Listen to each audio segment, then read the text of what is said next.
Hello, everyone. Good afternoon. Please let me know if you can hear me. Hi, okay, we can hear you. Hi, Foluso. Good afternoon. Afternoon. Okay, awesome. Hope everyone is having a wonderful start to their day. It's Friday, so everyone is excited. Awesome. So we will get right into it. Today is Friday, the 11th of September, and welcome to another Women's Only event organized by Jobaman and hosted by yours truly, Oge Agu. I am the marketing specialist at Jobaman, and I'm super excited to be hosting this event, and I hope we all have a good time here today. Just a quick introduction about Jobaman. Jobaman is Nigeria's largest recruitment platform, and then on our platform we have over 2 million applicants and over 60,000 plus employers. Our aim is to create multiple job opportunities and dignify work for a lot of Nigerians in the country. In line with that is our mandate to upskill 5 million young Nigerians in dignified work and employment opportunities while training 3 million of these people. So that is some exciting and ambitious goals, and we're super excited to be doing this in partnership with a lot of really significant companies in the world. Just a quick, some quick announcements. If you're trying to upskill yourself, if you want to take your job, if you want to take your skills to the next level, please sign up on our soft skills.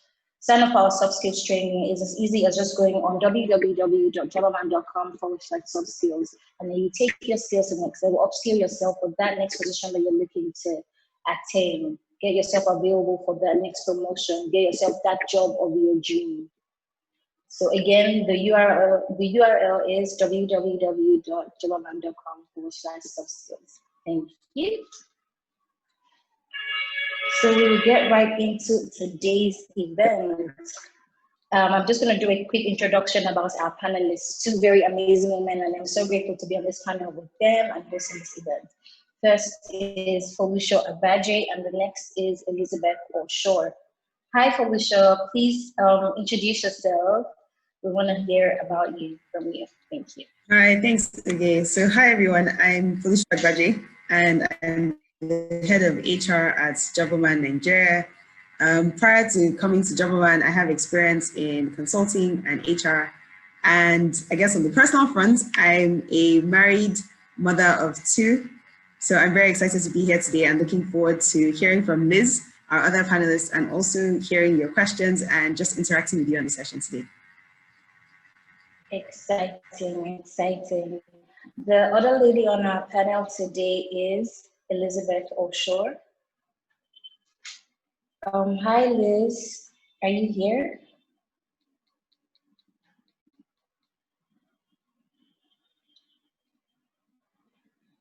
Hi, Liz. If you can hear me, we cannot hear you.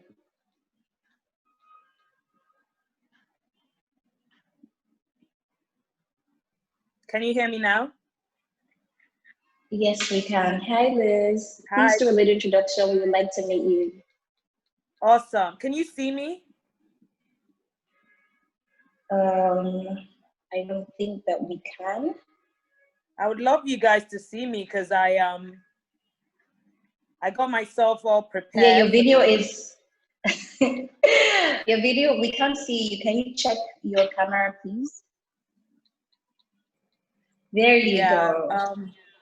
Oh, you can see me now? Yes, we can. Hello, Liz. Awesome. How do I look? Very nice. You look so pretty. We're so happy to have Very you. nice. Like you were gonna say I don't look nice. Very nice. I bamboozled you to say I look nice. You look very pretty. You look so gorgeous. Thank you. Thank you so much, Liz. That green and red is doing it for you. Thank you. Thank you so much. Okay, so you asked me to introduce myself. My name is Liz Osho. I am head strategist at SoMe Solutions. SoMe Solutions is a lifestyle agency right here in Lagos. We've been operating for about 4 years now.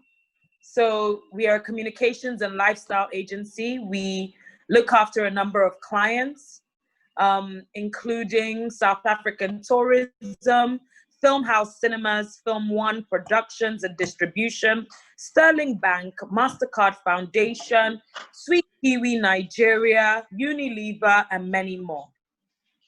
Amazing. Thank you. Okay, is there anything else you'd like us to know about you before we get right into today's conversation? I'm like, okay, what else am I gonna say about myself? I mean, maybe you can ask me some things that I haven't added. My background was that I was the online manager at Genevieve Magazine. Prior to being the online manager at Genevieve Magazine for 4 years, I lived in England for 21 years. I went to school, I studied classical civilization and literature at the University of Birmingham. Once I graduated, I was actually in recruitment for 8 years. So my background is not jobberman per se, but it's similar because it's recruitment. So I have a wealth of experience in recruiting talent. I actually recruited the life cycle of an IT department. So right from the software engineers to the, operations directors. Someone says I can't see the speaker. Yeah, I think we will just spotlight the speaker's video so that everyone can see. Awesome. Okay. Hey. Yeah. So I think that's about me in a nutshell. I'm married. I've been married for 5 years to Mr. Osho, my husband. What else? What else do you want to know? I mean, that is pretty much it. We just really wanted to get to know you on some personal level, so it feels like, we know who we're talking to, and we've all been friends for so long. So, this is an only women's event, so I want everyone to feel included. I want everyone to feel comfortable, I know Oge, I know Liz, I know Foluso. That's what the introduction is about, so that we can feel free to, have conversations and ask questions. Great. Okay, someone says she still can't see her. Yeah, I can see myself twice now. I would love to see Oge as well, the host. Yeah, awesome. This is perfect. Perfect. Okay, fantastic. Oh, okay, someone says she can see you now. Okay, amazing. So we'll just get right into it. Thank you so much, Liz. Thank you so much, Foluso, for accepting our invitations. We really, really look forward to having an amazing and interactive session with the both of you. All right, so I'm just gonna get right into it. So as part of our mandates at Jobaman, the plan is to upskill and train over 5 million young Nigerians, with 60% of them being women. So this conversation about normalizing gender equality at the workplace is definitely a conversation to have. So we'll get right into it with these questions. So this question is for Liz, right? I mean, everyone is talking about gender equality, feminism and all that. So that's not what this conversation is about. We're not saying that we're anti-feminism. We're not saying we're pro-feminism. We're just saying, okay, what can we do differently in the workplace? How can we make women feel included, right, in the roles, in placement and all that good stuff? So the first question here is, what is your opinion on gender equality in the workplace? Is there a thing here? Is this a conversation we should really be having? What is your take on today's topic of conversation? Okay, I mean, great question. I obviously got like directives from you guys about this, and you were very clear that, look, we're not talking about gender inequality at home. This isn't a husband and wife issue. Interestingly enough, I just thought that for me to prepare for this session, it was good for me to even go back and check what inequality in Nigeria is like. I mean, I know from personal experience what I've gone through, what I've suffered or not suffered. But gender inequality in Nigeria, I think, it's influenced by our culture and our beliefs. And in most parts of Nigeria, women are considered subordinate to their male counterparts, especially obviously in northern Nigeria, but I think it's widespread and there are issues. These are the issues. And, in general, I think Nigerians believe, especially from the past, like our dads and their dads' dads, that women are best suited as homekeepers. So, feminism only kind of came into Nigeria about 40 years ago, from what the record says. And it was actually attributed to Fela's mother, Fumilayo Ransome Kuti. So, your question, okay, is should we be having these conversations? Absolutely. We have to. It's very important. You know, I wouldn't call myself a feminist, but I know that I stand the girl child. I want to see her win.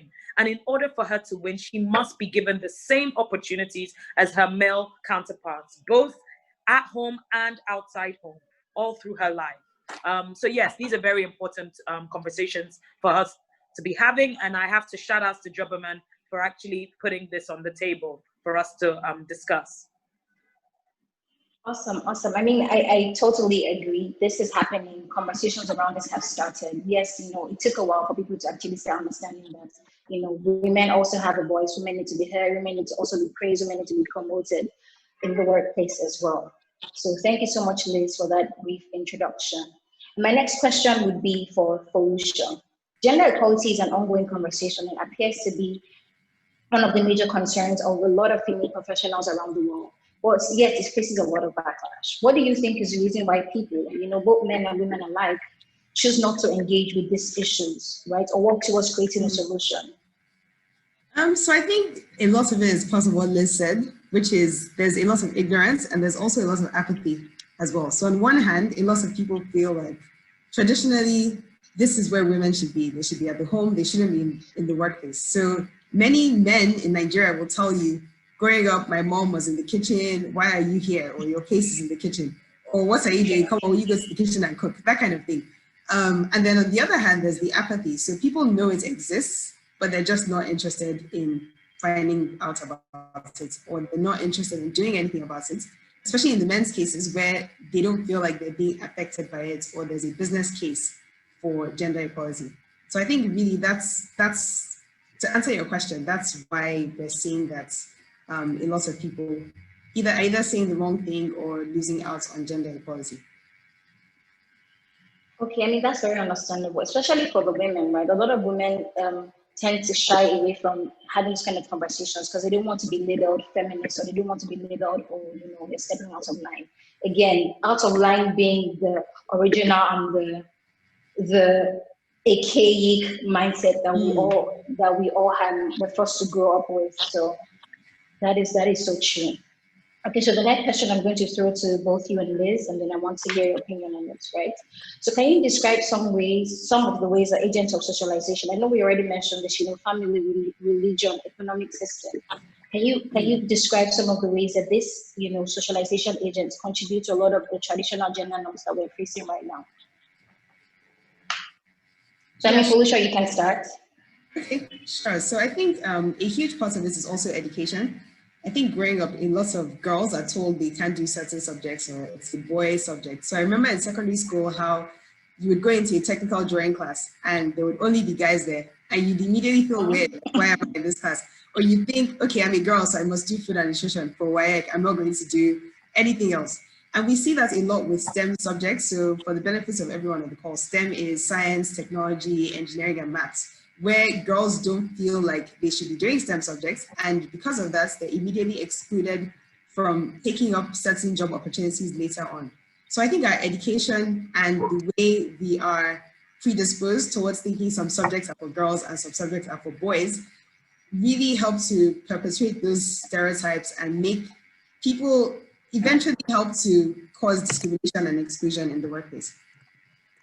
So true. I remember growing up and then just like automatically being forced to like food and nutrition class. I mean, I'm going to keep a lot of my personal opinions to myself on this call. But I remember, and there's nothing wrong. There's nothing wrong with doing food and nutrition, but there's nothing that says that's a girl subject. And exactly. You know, that is so true. That is what I don't understand. Like, why should I be looked upon like, why should people look bad or look at me and say something wrong just because I don't like food and nutrition, right? So those are some of the gender norms and stereotypical behaviors that we need to work against. Hi Liz, so hi. No, I mean, I'll also echo Foluso and say that Foluso made a great example about what things are like in schools, but even at home, you know, our moms would say things like, "You won't make a good wife." Not only our moms, our aunties, our fathers, you know, nobody will marry your type, or you are dirty. Nobody will marry your type if you don't know how to cook. Nobody will marry your type, you know. And when it came to house chores, a lot of mothers would exclude the boys, you know. I know that when I was growing up, preach. the mother, my stepmother actually, would make the girls come and watch her cook. Yeah. So she would say, it's time for cooking, come and watch me cook. But my brother, he was excluded from that. And recently, guys, I saw a tweet that said, and it hit me, like it was just like bullet point, like, it hit me. And the tweet said, cooking and cleaning is a basic life skill for both men and women. Every man should know how to cook. Like, he should know how to cook. Like, we make a joke of it, like, that one cannot even boil egg. That one cannot even fry. He should know, because his mother or his wife shouldn't be the one providing for him 24/7. Do you understand? And sometimes, I mean, I'm married. I have days where my husband cooks. There are days we split it. There's some days where it's his turn to cook. I do most of the cooking. I'm a better cook. But I did not marry because of my cooking skills, He did not marry me. And I think those are the reorientations that we have to do right from that, so that when it hits, the workplace, that, it's already a little bit balanced. Do you understand?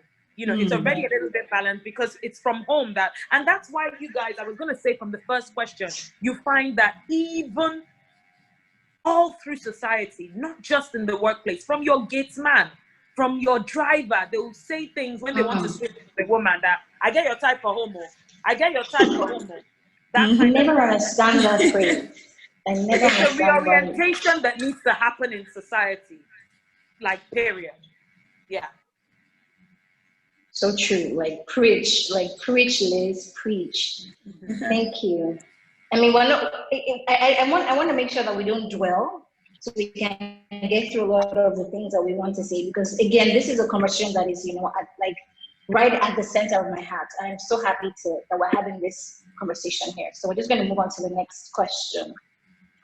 With the focus on the society we are in right now, how far do you think organizations, institutions, the labor market as a whole has gone in terms of influencing and shaping the gender equality norms in the workplace? Could you take the question again?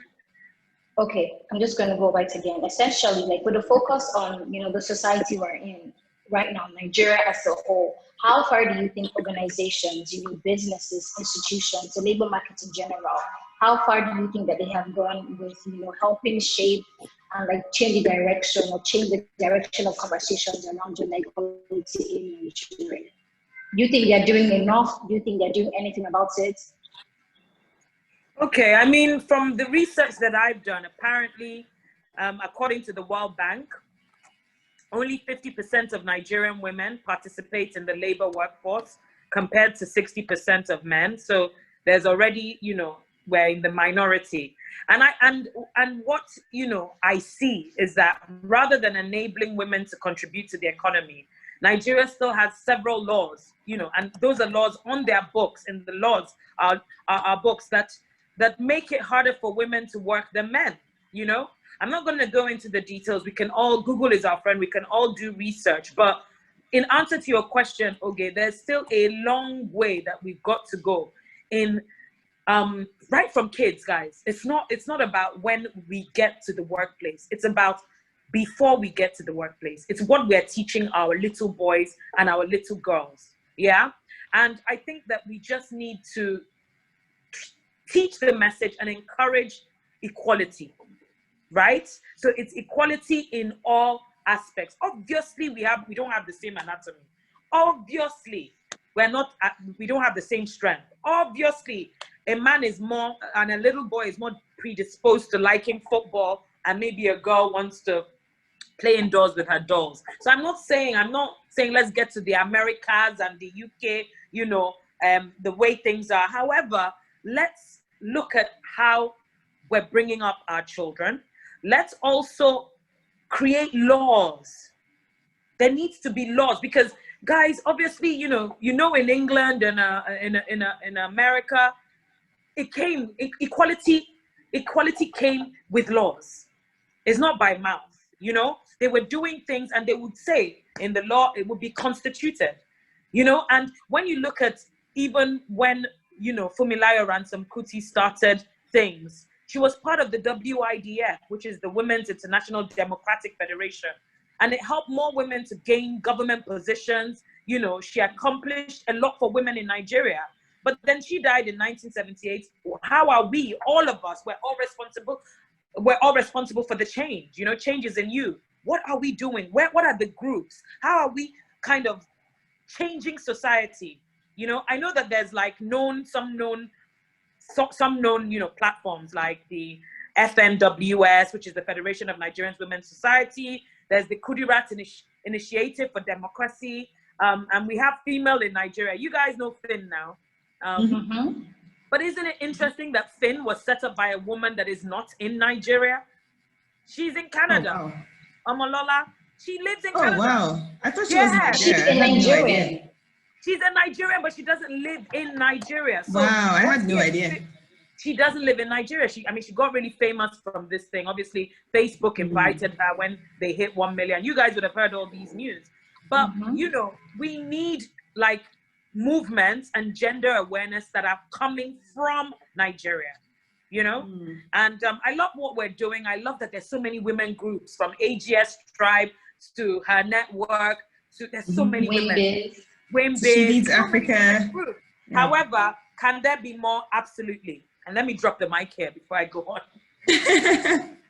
I think I would echo what Liz has said. Like, it's... Yeah. We've definitely made some progress from, I guess, even from the 1970s. There's been some progress. You know, we've had things like more inclusion in the workplace, better social attitudes towards women at work. We've made some progress, but there's still so much more to be done. And I think a key part that workplaces can play in helping the work and the progress is through simple things like flexible work practices. Because what you find is organizations say, yes, yes, yes, I welcome women, come to the workplace. But the minute they get there, they go on maternity leave, they come back, and there's no way for them to feasibly continue working in their organization because they have a horrible work-life balance, and there's nothing in place in terms of flexibility for them to be able to thrive in the workplace. So I think for us to really make significant progress, we need many workplaces, especially in Nigeria, to adopt more flexible working practices. So things like your manager telling you which one is working from home, are you even working? I mean, the pandemic has shown that we are all working. You can continue working even though you're at home. So for us to really see that progress, we need to have a lot more flexible working practices to promote work-life balance and effectively create a space where women can thrive in the workplace. Agreed. So true. Okay, wow. Again, like, I don't want us to unpack all these things on different levels. I just want us to keep going so that we can have a lot of things, you know, discussed on this conversation. But I totally agree with both of you. I mean, the next thing for me would be, reducing inequality strengthens economies and builds stable, resilient societies that give all individuals, including men and women, the opportunity to fulfill their life potential. This is a quote from UNICEF. So my next question would be, what do you think are some of the side effects that we are seeing right now in Nigeria as a whole in terms of, you know, different companies? I mean, Liz, like you said, you worked in the UK, you worked in Nigeria, you've also worked in recruitment, same as you, Foluso, you're the head of recruitment here at Jobberman. What do you think are the side effects that, you know, that can arise from, you know, discrimination against gender, especially against the female gender? So either of you can go first, and then the next person can just take it. Okay, I mean, I can take this. I mean, the thing is, I don't want to sound like I'm, you know, now, you know, scaremongering, but the truth is, the discrimination that women face in the workplace, or let's not even say discrimination, let's talk about inclusion, because sometimes it's just about feeling like you're included, right? And that you matter. It can lead to mental health issues. I know a lot of women who, you know, and it's not even just 9 to 5. Even me as an entrepreneur, obviously, I may not be in a 9 to 5, but I'm still in the workplace. I'm still in the workforce. I'm still dealing with loads of different, you know, organizations. And it's important for me to feel safe, to feel like I'm being treated fairly. What it is a lot of women have mental health issues or break down because they feel like they did not get to reach their true potential. You know, this topic about women having it all, work is a big part of it, because when it comes to rearing the kids, a man, unfortunately, just right now cannot carry the baby for you. He cannot get pregnant. I mean, I think I saw something about a man getting pregnant the other day, but it is not widespread. It is not yet socially the norm. So a lot of women don't get to reach their full potentials because allowances are not made for them. In fact, people tend to not recruit because you're reaching the age of maturity. You must have seen some jobs. I'm sure I would never see that in Jobberman, but you see some jobs, they'll say 25 to 27 or 20 to, they will put the reason that age stuff is there is because they are looking at you like you're now reaching married and age and you're going to have a child. And they don't want that disruption. Exactly. They don't want that disruption. They don't want that disruption. So, I think that it's affecting women negatively. A lot of people feel like they did not reach their highest self, their potentials. I mean, I am married. I've been married for many years. I'll use myself as an example. Of course, I feel like there's going to be a point where I have to slow down and focus on family. But it's not the same for my husband. It's not even nearly a thought. He's going. So let's start discussing. I don't have all the answers, but what can we do to alleviate that for women? How can we make women feel included? How can we make her feel supported? Do you understand? How is it guaranteed for her that, yes, we know that there'll be a point where if you're married, and you choose to have children, you will leave, but your role is waiting right back for you. Do you understand? When your role isn't going anywhere, I'm not scared that my role is going to be filled. Do you know how many people don't even tell their employees they're pregnant? They're scared. They'll not even mention it. They're scared because they don't want to upset the balance, lose the job. So if we have some laws that govern and protect women, it will make things a lot easier, life a lot easier. I guess, Liz, to add to that, I'm thinking there's some people on the call who maybe are single, there's some women who never want to get married, never want to have children, which is fair enough. But the side effect of this discrimination affects not just married women, right? So the discrimination is such that people who are making decisions in the organization don't see women as leaders. So when it's time for promotion, they already have that unconscious bias and they're looking at the talent pool and thinking, oh, well, she's probably going to get married and go on maternity leave. She just doesn't look like what I think a leader looks like. Let's go with him because, he has a family to support. He's been here since, he's a guy, he has the charisma, the attitude to kind of carry the organization. So the side effect of this discrimination is that women aren't being promoted as they should be. So we've all heard of the glass ceiling and it's real. It's actually a real thing. So I would say like this, that we need to put measures in place to ensure that this discrimination is not affecting any woman, married, single, wanting to get married, coming back from maternity leave. We need to make sure that we have measures in place that are providing solutions to this potential discrimination. Okay, I'm just going to piggy off of that and then go right into the next question, right? How do you think gender socialization influences leadership positions in the workplace? Generally, do you think, okay, maybe not for you, Foluso, because at Jobberman, I know that we have an amazing, shout out to Jobberman, we have an amazing structure that balances out, both genders, making everyone feel, included. But how do you think in general, female managers or supervisors are treated by their team members, especially maybe their male subordinates, right? Do you think that, from a personal point of view, how do you think this has impacted you previously, let's say before you joined Jobberman again, because Jobberman is solid. So from a personal point of view, how do you think that this gender discrimination has affected you? So from a personal point of view, in the past, to be completely honest, I've mostly had good experiences, but there was one experience I think probably stood out to me the most. And it was in a meeting where we were talking and I said something, nobody said anything. It was in a meeting with mostly men. Nobody said anything. And then 10 minutes later, a male colleague said exactly what I said. And everyone was like, oh, great idea. Wow, that really makes so much sense. Innovation. Wow. I was just thinking, what? I literally just said that.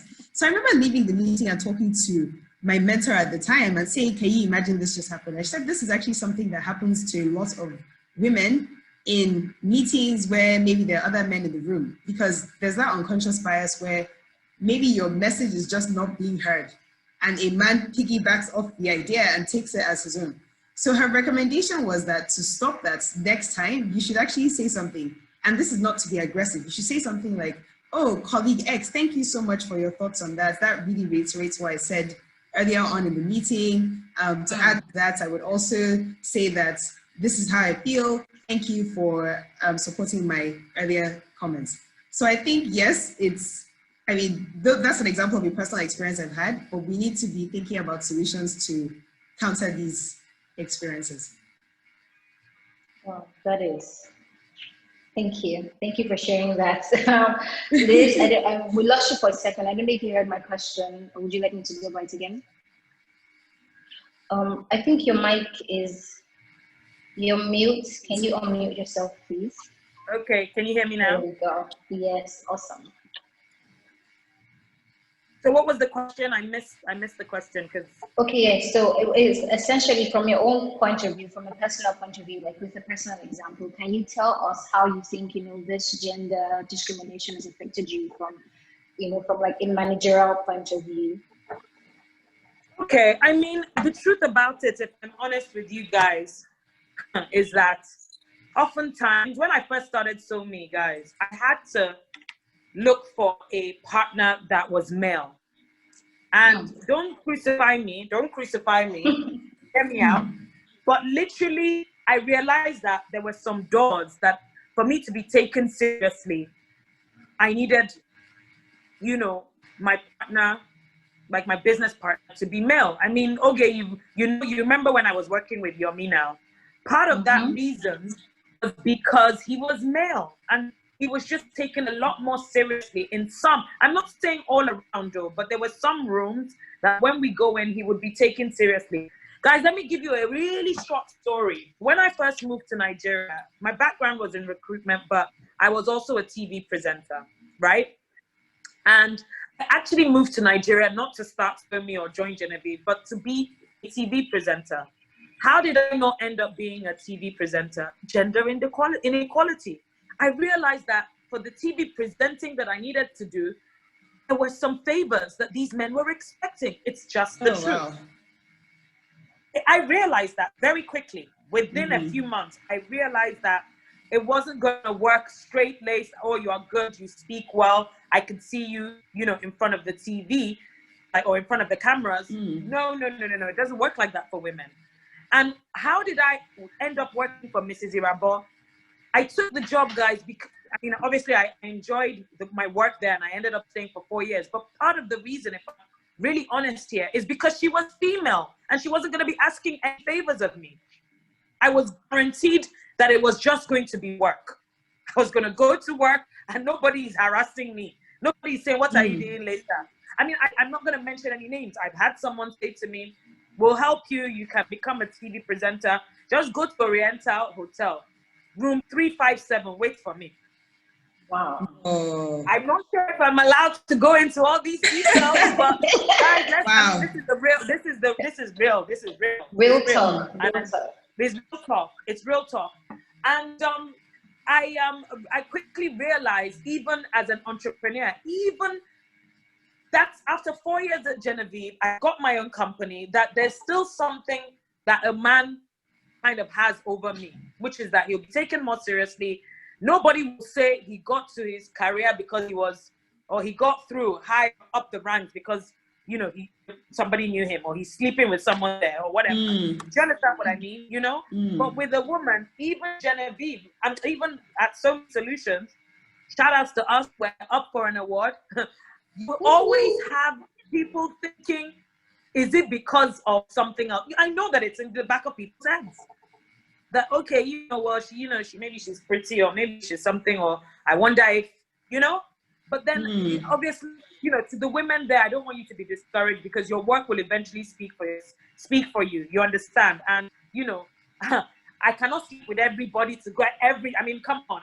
All of the companies I mentioned, after a while, they have to say, she must be doing something well. Am I just sleeping with everybody? All those companies, you understand, But these are the issues with people feeling like, oh, so those are two personal experiences for you as a 9-to-5 and as an entrepreneur, where even me, myself, I don't feel 100% secure in some rooms. I don't, because I know I'm in Nigeria and I know that maybe this person, a guy, will be taken more seriously.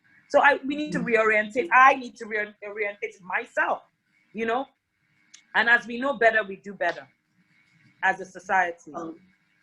I mean, I'm holding myself back from getting upset over like these experiences that you had. I've heard it I've heard it so many times. And every time you hear it, it just takes away from you. Like it takes away from your happy. It just takes you to a place where you're like, oh, should I even bother, right? And should I even try? What is the point? So I know how frustrating that can be. I mean, I want to go ahead and give a personal example here. I think I was in an interview and they asked me, oh, like, what are your weaknesses, or what is the one thing that, has happened to you, or some question like that. And I remember my answer being, navigating pushbacks against like male subordinates, right? You go into an organization and then you're supposed to be a manager there, but then you find out that your subordinates are male, regardless of the age. They don't even care about your age, right? And then when they find out that maybe you're younger than them or something, it's like they never want to hear what you're saying. Like they always feel a need to, push back or say something to counter what you've said, just to prove a point that, oh, I'm male, and then I don't care if the hierarchy or the organogram says like you're my manager, like I would still like, not care about what you have to say. And then, always having to deal with that can be very exhausting. That can be very, very, very exhausting. So I don't know if that even, okay, I'm just gonna move. I'm not gonna start a church. I'm just gonna move right past that, right? Okay, so UNICEF started a movement, right, called the hashtag he for she, because I mean, brands like UNICEF understand the role that gender inequality is playing in our society. So they started a movement called he for she. So my question would be, how do you think we can engage men as allies for gender equality in the workplace, right? So this is not about, getting your husband to support you in the kitchen or have him, take care of the baby so you can sleep or go out. No, we're talking about in the workplace. How can we engage men as allies for gender equality? Foluso? So I think there are probably three main ways. I mean, there are lots of ways, but they all fall under one of these three umbrellas. I think the first would be reciprocal mentorship. And what that means is you get your leadership team to mentor your junior employees. So you either get male leaders to mentor female junior employees, or you get female senior leaders to mentor male employees. What that does is that for the male mentors, they're able to push and fight for female rights more in the workplace because their mentees are telling them what they're going through. They have more visibility over the issues that we have as women, or as women dealing in an unequal society.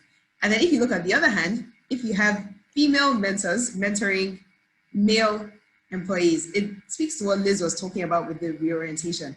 From the beginning of their careers, they already have a senior mentor who's telling them, this is not how to treat women. This is how to think. You need to let go of this bias. You need to let go of that stereotype. This is not how we do things here. Which leads me to the second point, which is unconscious bias training. We need to be training our male employees right from the minute they enter the organization on unconscious bias. So everybody has unconscious bias, both male, female, in different ways. I mean, you see somebody and you already start forming stereotypes about what you think they do. So we need to do this unconscious bias training at the beginning and at various levels to the organization. So that as these men are progressing to be leaders, to be managers, they are being trained at each point to make sure they're looking at talent through a neutral lens and not through a gender lens. And I guess the third point would be really making sure that you're promoting a culture that really promotes inclusion. With that culture, right, things like harassment, you need to make sure that everybody in your organization knows that you have a zero tolerance policy towards harassment in the workplace. Absolutely. Every single man knows that that is part of the culture, and they will make sure that they're stopping it. They will make sure they're not even thinking about it. An example I'll give is someone told me about their organization where someone reported a male colleague for harassment and nothing happened. They still work together. Nobody did anything about it. And what that tells your female employees is that you don't care about them. You care more, you've taken the man's side essentially in the story and you're not doing anything about it. So having a culture that stops harassment and really makes sure you're encouraging inclusive behaviors ensures that you're carrying the men along from very early on. Wow, I couldn't agree more. Those are very, very, very strong points. Okay, I think we have a question, but we'll come right back to that. Moving on to the next thing, I think this one would be for Liz. We've spoken a lot about how we think organizations can better influence and shape gender norms. Well, how do you think? I think Foluso had mentioned something earlier, but Liz, please feel free to just jump on this. How do you think women can look out for themselves in terms of demanding for like workplace equality without coming off as being arrogant or insubordinate? How do you think women can ensure that their demand for workplace inequality isn't overlooked? Okay, well, one thing I'll say as well is be your sister's keeper. So we're talking about, women in the workplace standing for themselves, but stand up for each other. There's strength in numbers. As long as you're not the only woman in the organization, understand that you already don't have it as good. Just the fact that you're a woman in Nigeria. So be your sister's protector. Let there not be a competition culture. Let there not be, even women, we often have this rivalry, with each other. It's, we say women supporting women. Of course, I mean, I had a series last month called Women on a Mission. So I'm a big supporter of women. There are women that are older than me that I look to. I also extend my hand down to pull those younger than me up. But I also know that the reality is sometimes women are their own worst enemies. In the workplace, you have women competing with each other, wanting to be the favorite, want to be manager's pet, even throwing their female colleagues under the bus. So support each other. Make it a safe haven. Let someone younger than you in the organization know that you are a safe space. Your ear is a safe space. Me coming to tell you, or Oge coming to tell me something, I'm not going to find a way to make things worse for her. And then, I've always struggled with this, guys, where I want to I want to take up space, yeah? And I want to let my voice be heard. But I also don't want to position as the angry Black woman. I don't want them to ever say, what's doing her?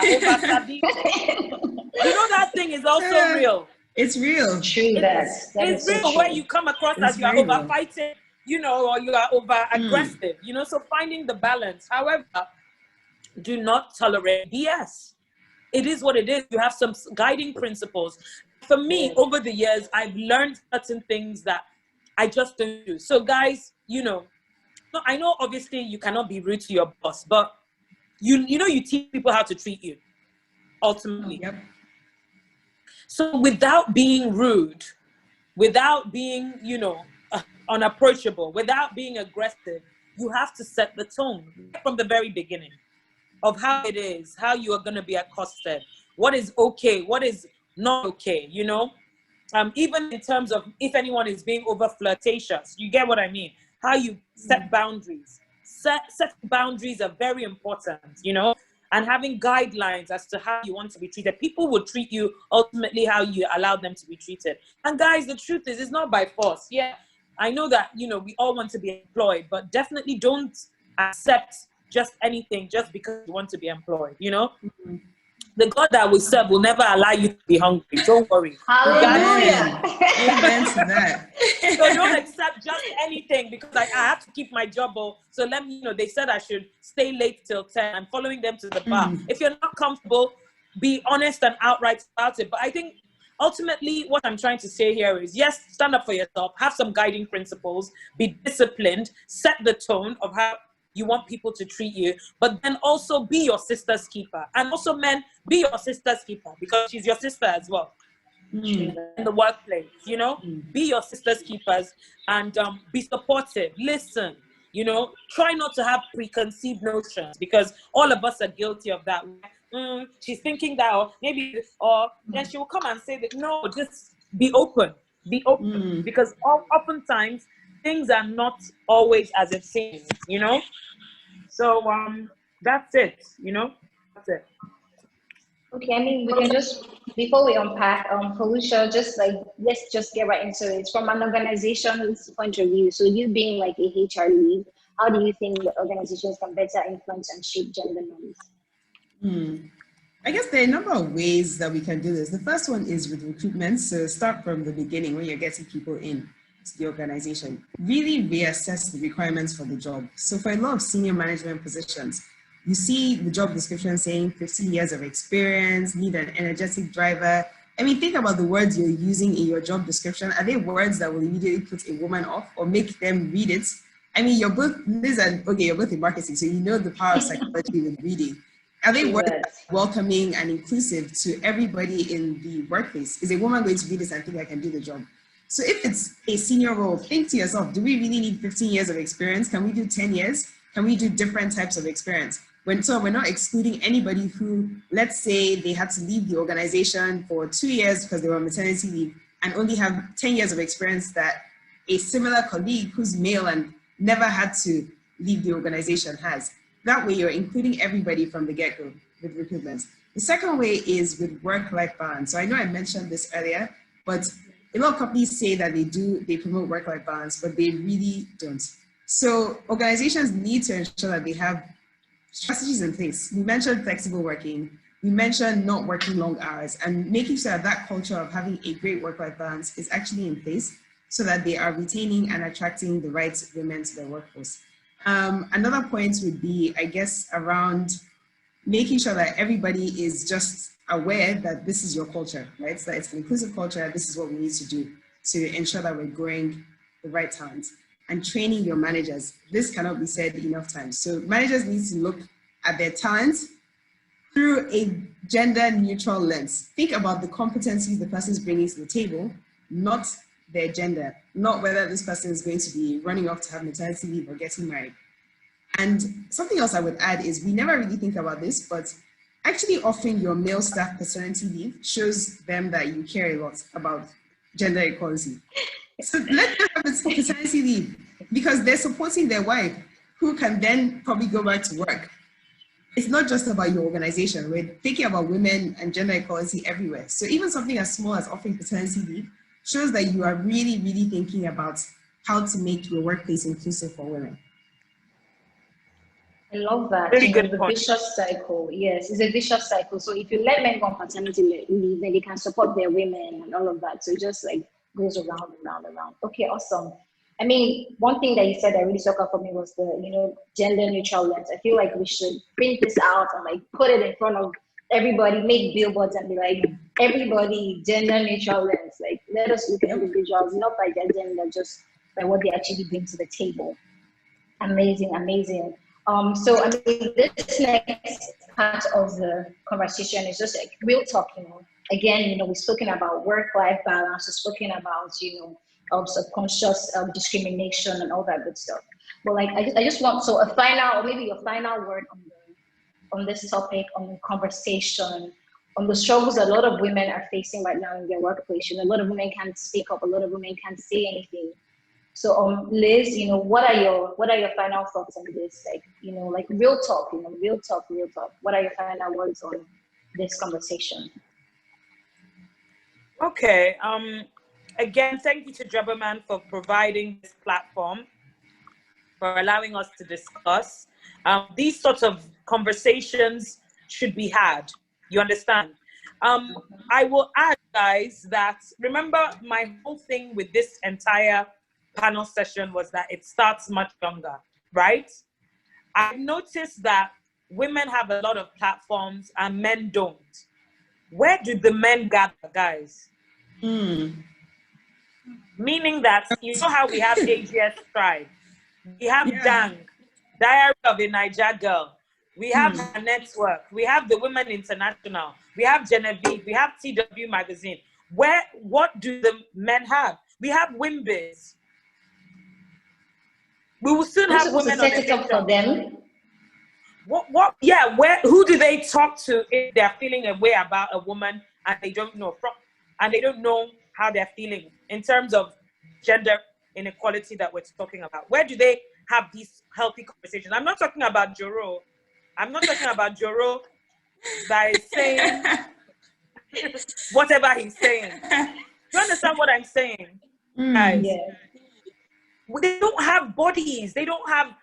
I know that the only thing my husband had at some point was during marriage counseling, but it was from a religious, biblical point of view, and it ended. But we constantly have forums. We have real life forums. Women have more forums. So what I'm trying to say in a sense is that apart from Fela Durotoye and maybe Lanre Olushola, men need more forums where they can come together, have real and honest conversations just like we do. They need support. They need support. They need support with each other. We have Finn. Where is Min? Where is men in Nigeria? Where is Min? Maybe you should start it, Liz. You get what I'm saying? So I'm not saying that the problem all lies with the men. Obviously, even women, I addressed women. We have work to do ourselves. But, you know, what Earth is just man and woman, right? That we're the only two gender in this world. So we have to come together and help each other. And I think it happens much younger. I think that from a young age, men should be predisposed to this gender talk. They should understand what it's like to be a man and a woman and why, you know, equality is important. They should have, I don't want to call it bodies, but forums, groups, organizations that are more tailored towards men. The government should be looking at stuff like that.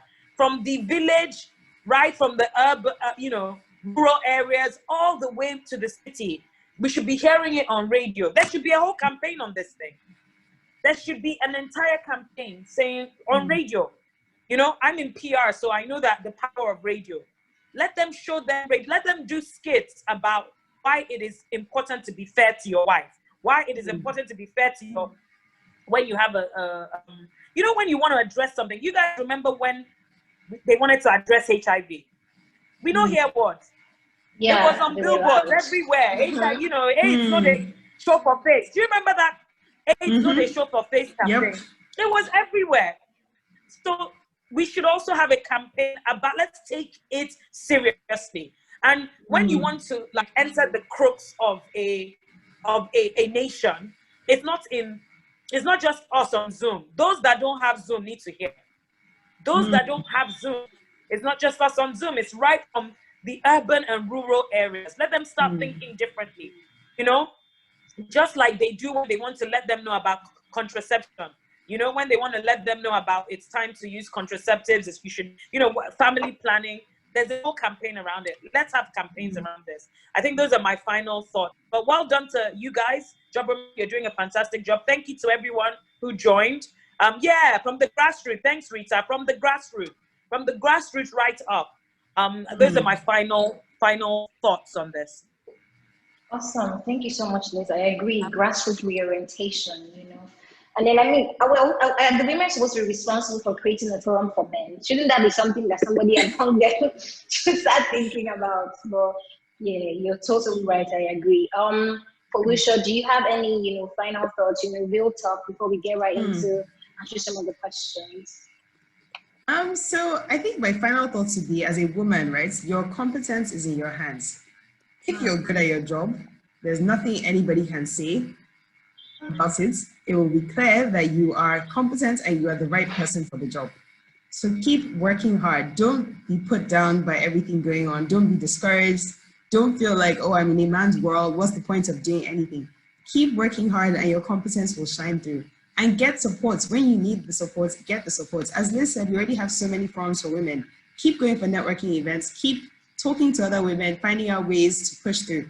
And if you're a married woman and you have children, get the help. Don't feel guilty about having a nanny or a driver. Get the help because you need the help to progress in your career. So stay competent and keep doing what you need to do to push through. Yes, women supporting women. I love it. If you're here, I hope you're listening and jotting things down. Women supporting women. Awesome. Okay, so I'm going to go through some of the comments and read some questions here. But please, if you have any questions, you can leave it in the chat or just raise your hand and then we will get to you. I saw a question here. I'm just going to look for it and read it out. Okay, here. So this is from Stanley, and his question is, I'm just going to read it out. My question is, how can these ideas from this meeting be packaged and communicated to labor unions, civil service, and the private sector for effective implementation? I think Liz already started this conversation, even without looking at this, the government knows how to do it. Like they know how to. I mean, look at everywhere you turn, you see some billboard or some banner about COVID-19 and wearing your mask. Max Up Lagos. They know what to do if they need to have this conversation. They need to put out this. There are so many PR agencies. I mean, call So Many Solutions. There are so many PR agencies that can handle. Yes, please. That can handle, putting this information out there. So it's really just about, wanting to do it and just like going for it. Another question here from Rukayat Idris. My question is, how do we let things go when you realize that we are being treated unequally and there is nothing we can do, or that we can't convince someone about the existence of gender roles? How do we let it go? Should you let it go?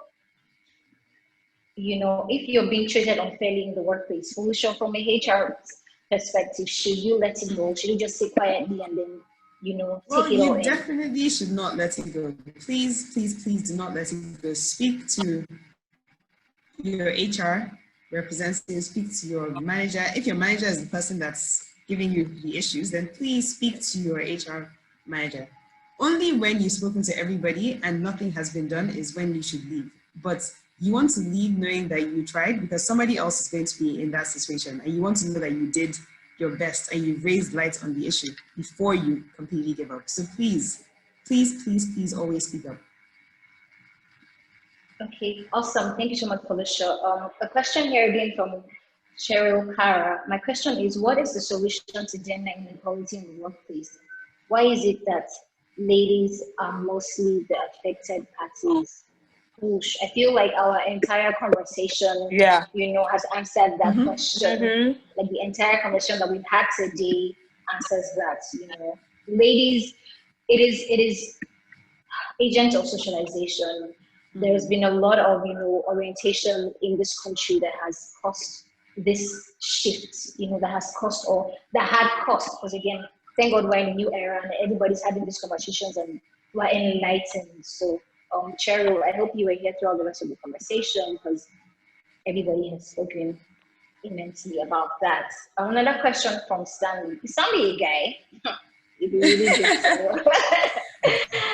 I think his question here again is, what is the best orientation strategy for a successful inclusion and consideration of women in the workplace? I think Foluso gave us a lot of, again, this is why I said I hope there's something else I would add there. Oh, please, sure. There's something else I would add there. So a lot of guys, I think we almost have to speak their language, right? So a lot of guys think money, money, money. So we need to start talking about what is the business case for having gender diversity, for having equality in the workplace. What is actually the business case? Your organization can make more money. You can do better from having an inclusive workplace. To start with, women make up a half of the population. So let's even start at the macro level, right? If half of your population is getting the right education, being given the right opportunities, contributing to the economy's GDP, it's obviously going to increase. If it's not just a small amount of people that are doing that, if you look at your organization's performance, if all the women in your organization feel included, they will give you innovative solutions. They will give their best at work. They will be engaged, they'll be motivated, they will go on maternity leave and come back and recommend it to all their friends. You will build your employer brand. So I think we need to start speaking their language and letting them know that there is a business case. It's not just about being fair and including both genders. There's also a business case to having gender equality in your workplace. I totally agree. I completely agree, Felicia. Thank you so much for that. Another question here is from Bolanle Edewo. If one is in an unhealthy gender biased organization, at what point is it safe to leave? Especially if one has tried to tolerate and manage the situation for some time. Felicia, do you want to take that, and then we just have a final word from this question as well? So I would say again, speak to HR, speak to the management team, and only when you have spoken to everybody and made your case known should you leave. Because you have the responsibility to all the women coming in after you or coming up after you, right? You don't want somebody else to be in that situation and nothing has been done.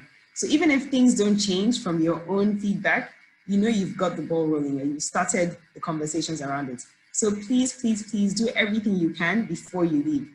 And I guess sometimes you do everything you can and you still have to leave because changes haven't been made. You owe it to yourself to move on to a place that treats you better. Okay, awesome. I think that is that's all the questions that we have and all the time that we have. But this was a genuinely amazing time. Thank you so much, Liz. Thank you so much, Foluso, for being here. Oh, I think we have a question. I wanted to echo Michelle Obama and say that, you know, Michelle Obama said that no country can ever truly flourish if it stifles the potential of its women and, you know, deprives itself of the contributions of half its citizens. We're strong, we're powerful beyond measure. So, you know, let's form allies with our men. It's up to us as women as well. Let's, with love, reorientate the men. And, you know, let them know that with us, they flourish. So I love it. I love it. Before we leave, thank you so much, Rita. Your vibe has been amazing during the course of this. We have one more question from, please forgive me if I murder your name, Hajara. And her question is, how can all this information be passed to other individuals, families, especially in the northern part here? Because the mentality of some individuals, even females, have this belief that a woman is a lower species than the male. Most of my life, I have been put to this belief that a woman should look up to a man, even if he is wrong, he should always be put first. Who would like to unpack that for us, please? Liz already started it when she spoke about the campaign. I think that was a great approach. It needs to be the way we had the HIV campaign. We need to put it in everybody's faces from a grassroots. Be loud. Yes, it needs to be loud. It needs to be loud, but it's the ideology and the mentality. Unfortunately, we have such a long way to go in Nigeria because most men in Nigeria really don't think we're equal. So we need to start there. We need, even from schools, education, from campaigns, billboards, everybody in Nigeria needs to understand that men and women are equal and should be given equal opportunities at work and in life, really. Awesome. Awesome. And the message needs to be passed across, you know, every state. So we're not just going to focus on only Lagos. Like, the information has to go around everywhere in Nigeria, because everybody and all the women in states across the country have in one way or another been impacted by gender inequality in the workplace. So thank you again. Thank you so much for your time. Stick around, we have a few announcements, and then we have some job openings as well on Jobberman. Again, Jobberman is here to provide job opportunities for a lot of young Nigerians. So if you stick around, a few more sites, we have a few job openings available right now on Jobberman. Again, if you want to know what's happening, it's as easy as just signing up on Jobberman. The URL is www.jobberman.com. Right, to go on Jobberman, create a profile, and start getting all the first-hand information about all the recent job openings we have on the platform. Yes, estate manager from Ripples Bay, all of that good stuff. The final announcement for me is, yes, we are putting together the largest virtual career fair in Nigeria, and we are super excited. The plan here is to place 10,000 candidates in over 250 job opportunities. So